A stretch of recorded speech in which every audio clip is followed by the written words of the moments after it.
Assalamualaikum warahmatullahi wabarakatuh. Selamat datang Ibu ucapkan ya untuk kalian yang baru masuk di kelas 10 di SMK Endang Dharma Ayu. Perkenalkan, nama Ibu Ana ya, akan mengajarkan mata pelajaran PPKN. Minggu yang lalu kalian sudah Ibu beri tugas untuk merangkum materi ya, edit secara online di file yang sudah Ibu berikan. Nah, sekarang Ibu akan menjelaskan tentang materi dari kegiatan pembelajaran 1 yang sudah kalian rangkum kemarin. Baik ya, di sini nilai-nilai Pancasila dalam kerangka praktik penyelenggaraan pemerintahan negara. Kompetensi dasar dari bab ini ya, 3.1 itu kompetensi pengetahuan dan 4.1-nya adalah kompetensi keterampilan ya.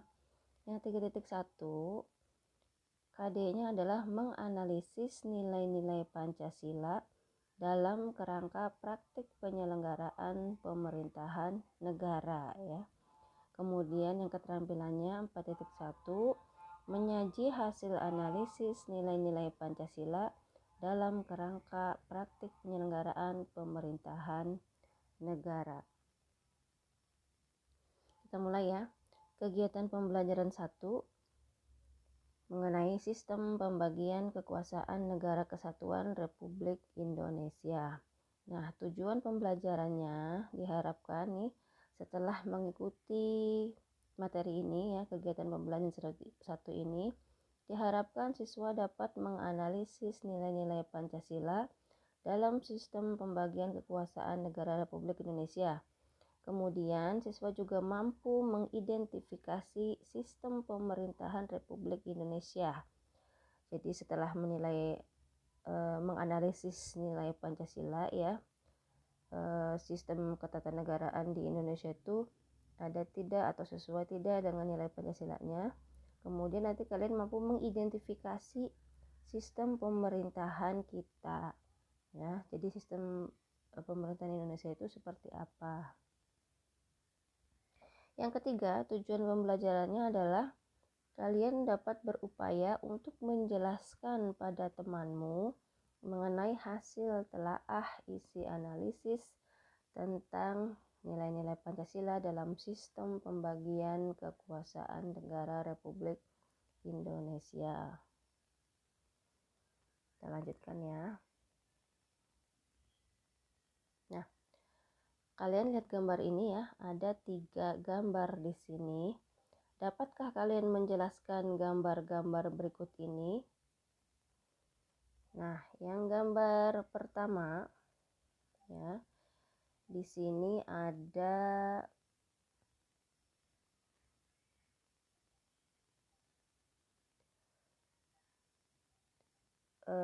seseorang yang sedang berpidato ya, kelihatannya ya, karena di sini ada satu orang, kemudian di sininya ada orang yang juga melambai-lambaikan tangan gitu ya, seperti simpatisannya ya atau para pengikutnya. Jadi di sini ada seseorang yang sedang berada di atas mimbar seperti itu, kemudian berbicara atau berorasi kepada orang-orang. Nah, kemudian di sini ada lembaga ya, di sini ada lembaga, ada sebuah gedung ya, dan ada pejabatnya.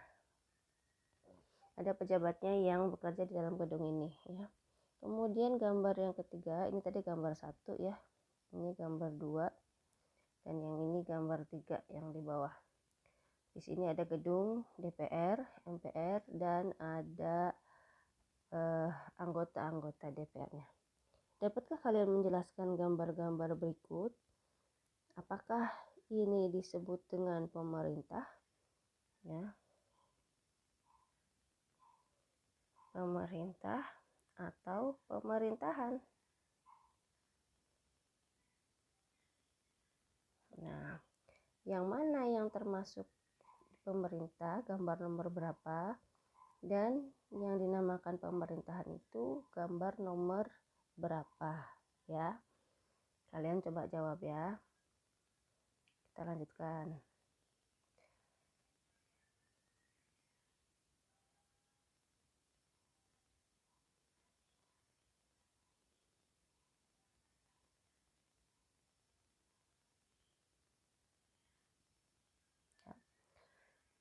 Jadi di sini yang namanya pemerintah dan pemerintahan itu ternyata berbeda ya. Padahal hanya beda di ada akhiran annya tadi ya di sini ya. Pemerintah dengan pemerintahan itu ternyata berbeda.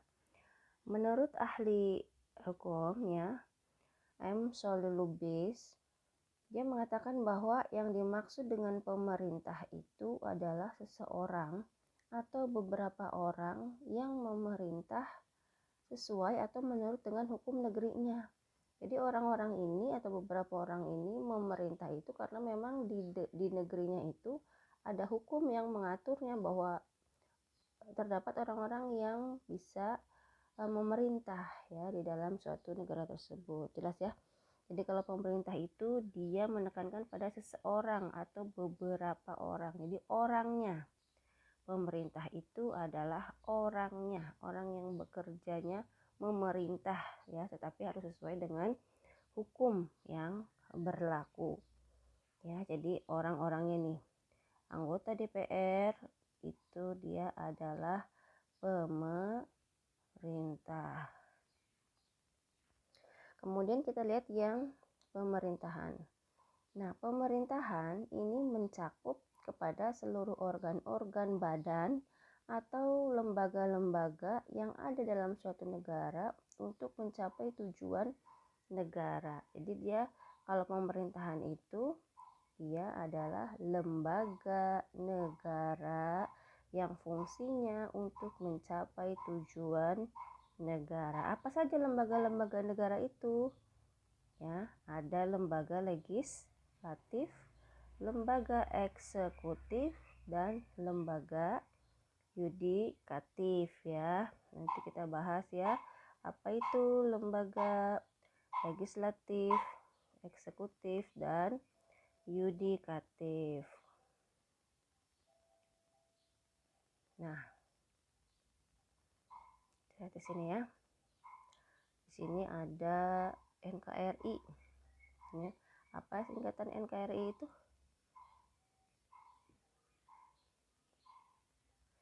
NKRI adalah Negara Kesatuan Republik Indonesia ya. Ini gambarnya bagus sekali karena di situ disesuaikan dengan bendera negara kita ya, merah putih, jadi warnanya bagus sekali itu ya, NKRI merah dan putih. Nah, apa yang dimaksud dengan NKRI? Negara Kesatuan ya. Jadi Negara Kesatuan Republik Indonesia. Indonesia itu kan dari Sabang sampai Merauke sini ya. Dan kemudian menjadi negara kesatuan. Artinya dari Sabang sampai Merauke itu kita bersatu gitu ini semuanya ya. Menjadi satu kesatuan ya. Nanti kita akan jelaskan apa itu negara kesatuan. Jadi walaupun ini kita lihat ini berbeda-beda nih ya, pakaian adatnya berbeda, kemudian budayanya berbeda, tetapi kita ini menjadi satu, mengakui bahwa pemerintahan kita itu ya satu, yaitu negara Indonesia gitu. Nah, sekarang kita lihat secara konstitusinya atau undang-undangnya ya. Menurut pasal 1 ayat 1 ya, dalam Undang-Undang Dasar 1945 disebutkan bahwa Indonesia itu adalah negara kesatuan yang berbentuk republik. Hal ini menegaskan bahwa negara yang didirikan oleh para pendiri bangsa ini adalah negara kesatuan, bukan negara federal. Beda ya. Kalau negara federal itu seperti di Amerika, itu namanya negara federal ya. Tapi kalau Indonesia itu negaranya negara kesatuan. Nah, Negara kesatuan itu mengatasi semua paham individu maupun paham golongan. Salah satu ciri negara kesatuan adalah kedaulatan negara yang tidak terbagi-bagi. Di kedaulatan itu hanya dimiliki oleh pemerintah pusat ya. Jadi kalau ada daerah yang ingin merdeka sendiri, nah itu berarti dianggapnya sebagai kelompok separatis ya, atau yang ingin memisahkan diri. Kita lanjutkan. Walaupun pemerintah pusat mempunyai wewenang untuk menyerahkan sebagian dari kekuasaannya kepada pemerintah daerah, tetapi pada akhirnya gitu ya, kekuasaan tertinggi itu tetap berada di tangan pemerintah pusat. Apa maksudnya?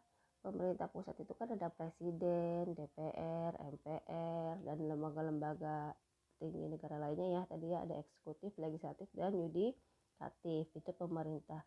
Tetapi di tingkat daerah itu juga kita punya pemerintahan.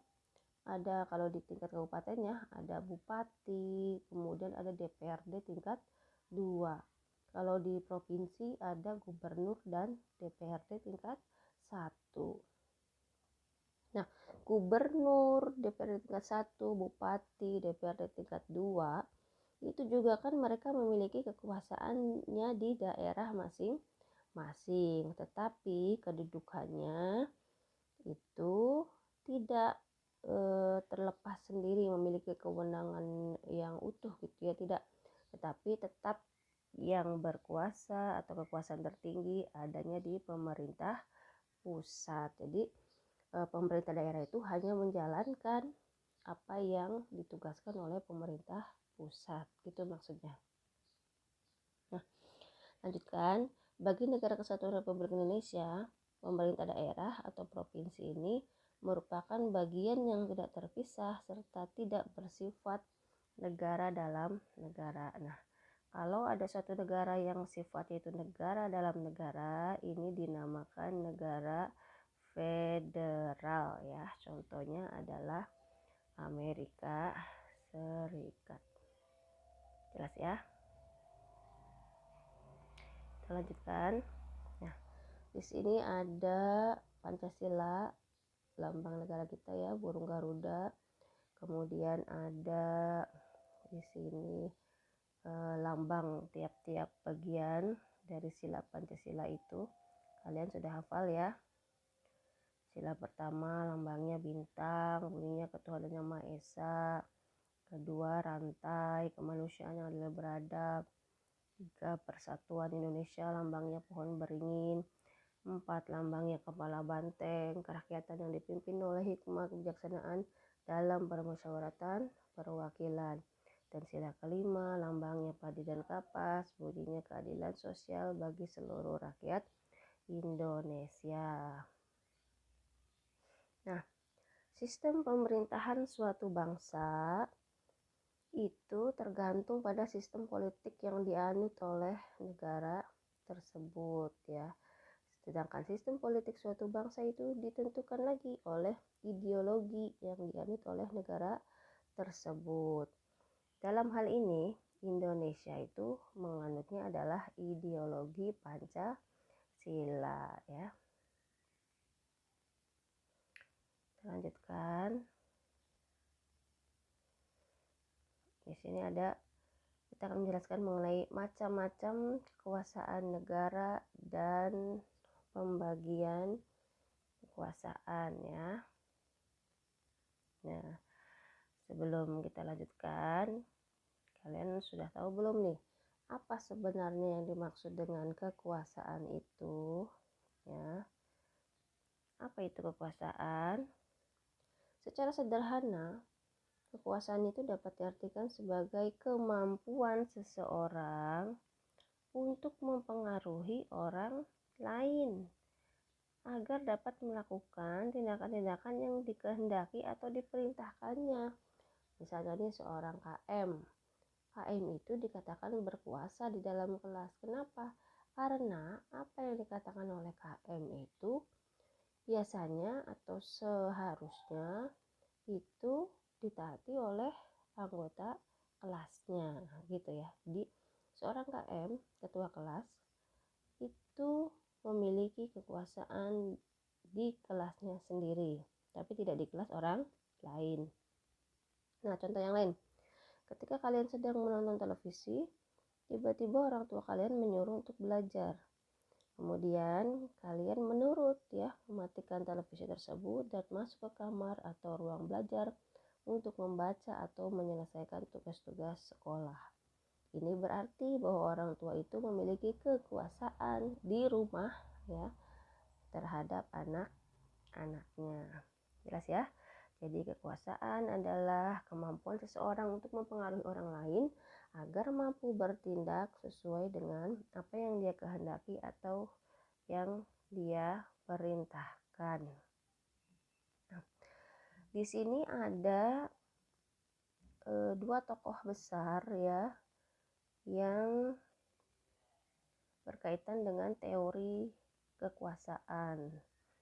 Nah, kita lihat ya.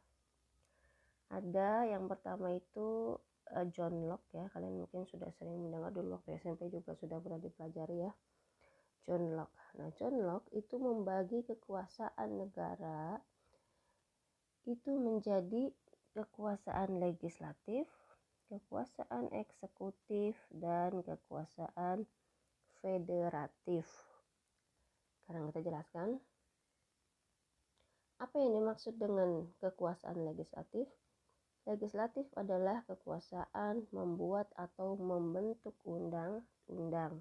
Jadi siapa yang ada di sini? Siapa yang bekerja di kekuasaan legislatif? Adalah DPR, MPR ya. Kemudian yang kedua, kekuasaan eksekutif, yaitu kekuasaan untuk melaksanakan undang-undang, termasuk kekuasaan untuk mengadili setiap pelanggaran terhadap peraturan perundang-undangan. Jadi siapa yang ada di sini? Ya, yang ada di sini adalah presiden dan kabinetnya ya, plus kabinetnya, anggota kabinet, menteri-menteri gitu maksudnya. Jadi presiden dan kabinet itu adalah lembaga ya atau orang-orang yang tugasnya adalah melaksanakan undang-undang yang sudah dibuat oleh DPR, MPR. Yang ketiga ada kekuasaan federatif, yaitu kekuasaan untuk mengadakan hubungan luar negeri ya. Ini juga adanya di kabinet melalui menteri luar negeri ya, menteri luar negeri. Jelas ya, itu menurut John Locke ya. Jadi diingat kalau menurut John Locke pembagian kekuasaan ada 3, yaitu legislatif, eksekutif, dan federatif. Nah, sekarang kita lihat yang teori kedua. Nah, yang kedua ini tokohnya adalah Montesquieu. Ini juga tokoh besar ya. Teori-teorinya sangat terkenal yang disebut dengan trias politika. Trias itu dari kata tri, 3 ya. Di membagi politik itu kekuasaan politik menjadi 3. Apa saja? Kalau menurut Montesquieu, kekuasaan negara dibagi menjadi 3, yaitu legislatif, eksekutif, dan yudikatif. Kalau dengan John Locke tadi perbedaannya ada di sini ya. Kalau John Locke yang C-nya itu federatif, kalau Montesquieu yang C-nya adalah kekuasaan yudikatif. Yang legislatif sama, membentuk undang-undang, DPR MPR ya. Yang eksekutifnya melaksanakan undang-undang, itu presiden. Nah, yang ketiga kekuasaan yudikatif, yaitu kekuasaan untuk mempertahankan undang-undang, termasuk kekuasaan untuk mengadili setiap pelanggaran terhadap undang-undang. Siapa orang-orang yang bekerja di sini? Nah, jadi yudikatif ini berkaitan dengan masalah hukum ya. Jadi di sini ada Mahkamah Agung dan lembaga peradilan lainnya ya. Itu adalah yang bekerja di bidang kekuasaan yudikatif. Nah, ketiga kekuasaan tersebut dilaksanakan oleh lembaga-lembaga yang berbeda dan sifatnya terpisah. Jadi kalau menurut Montesquieu, lembaga-lembaga ini bekerja secara masing-masing ya. Nah, teorinya disebut dengan trias politika. Kita lanjutkan ya. Nah, di sini tadi kata Montesquieu ya, bahwa trias politika itu kekuasaannya terpisah. Maka Indonesia juga menerapkan seperti itu. Ada yang namanya konsep pembagian kekuasaan di Indonesia. Jadi kenapa kekuasaan itu harus dipisah ya? Kenapa sih harus dipisah? Kenapa tidak dipegang langsung oleh presiden semua? Kenapa presiden tidak menanggung beban semua kekuasaan itu?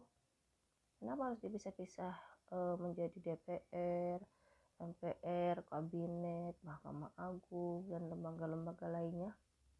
Kenapa?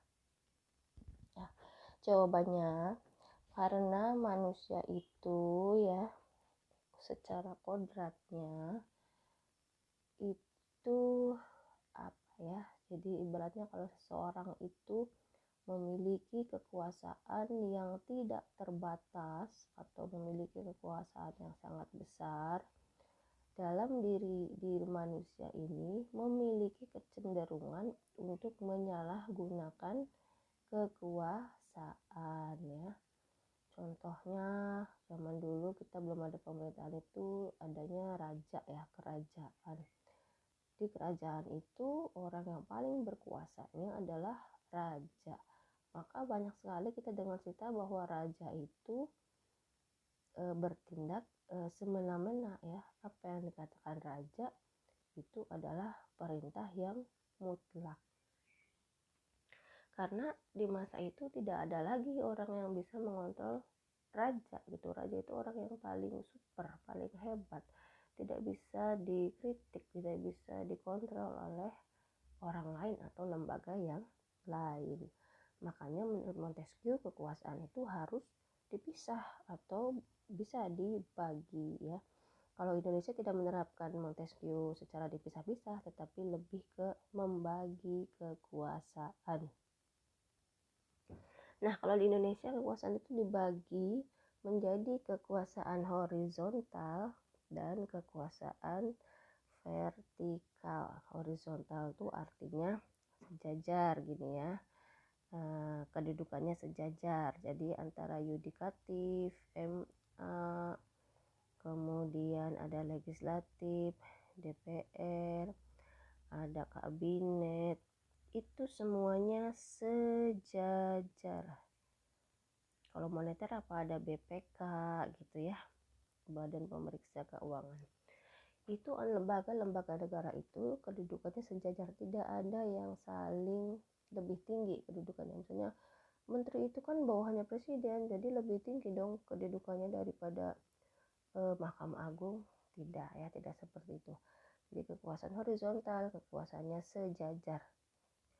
Kemudian ada lagi yang namanya kekuasaan vertikal. Nah, kalau kekuasaan vertikal contohnya itu antara pemerintah pusat, kemudian ada lagi turun ke bawahnya ada kementerian, kementerian memberikan perintah lagi ke yang lebih bawahnya ada pemerintah provinsi, provinsi menyampaikan kembali ke bagian yang bawah, lebih bawahnya lagi itu pemerintah daerah ya. Jadi kalau vertikal itu lebih dari atas ke bawah ya, perintah dari atas ke bawah. Contohnya Mahkamah Agung. Mahkamah Agung itu kan lembaga peradilan tertinggi di Indonesia ya. Kemudian turun lagi perintahnya ke yang lebih bawah yang ada di provinsi, yaitu peradilan tinggi.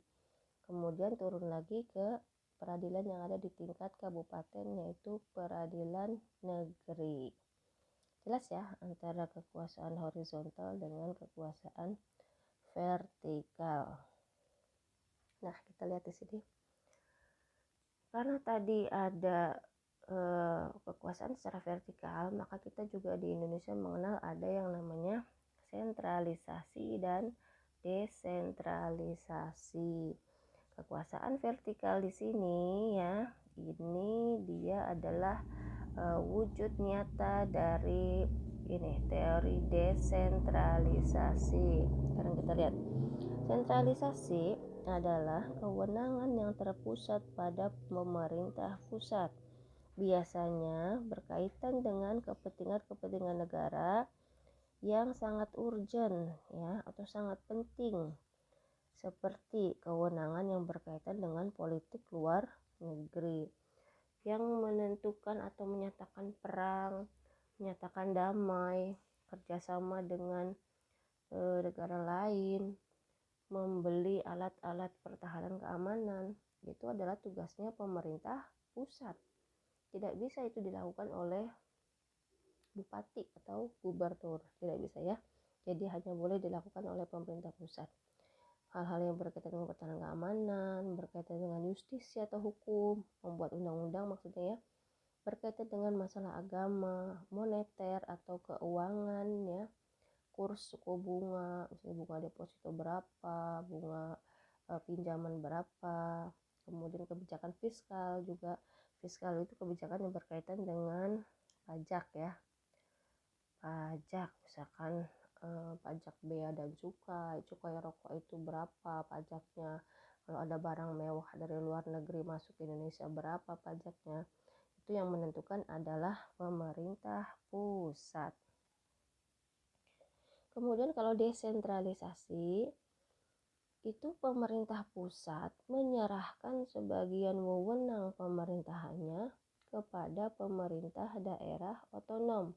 Dalam hal ini adalah daerah provinsi atau kabupaten kota untuk mengurus dan mengatur sendiri urusan pemerintahan di daerahnya ya. Jadi pemerintah pusat itu memberikan kewenangan, silakan nih gubernur atur sendiri daerah Jawa Baratnya. Nah, silakan Bupati, kamu mengatur sendiri wilayah Indramayu. Silakan dikelola dengan baik. Indramayu punya sumber daya apa?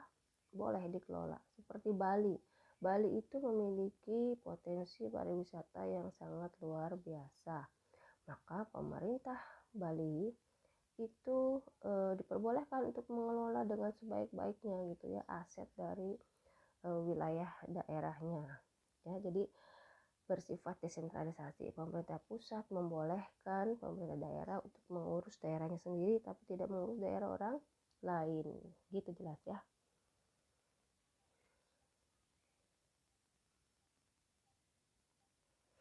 Nah, sampai di situ saja ya.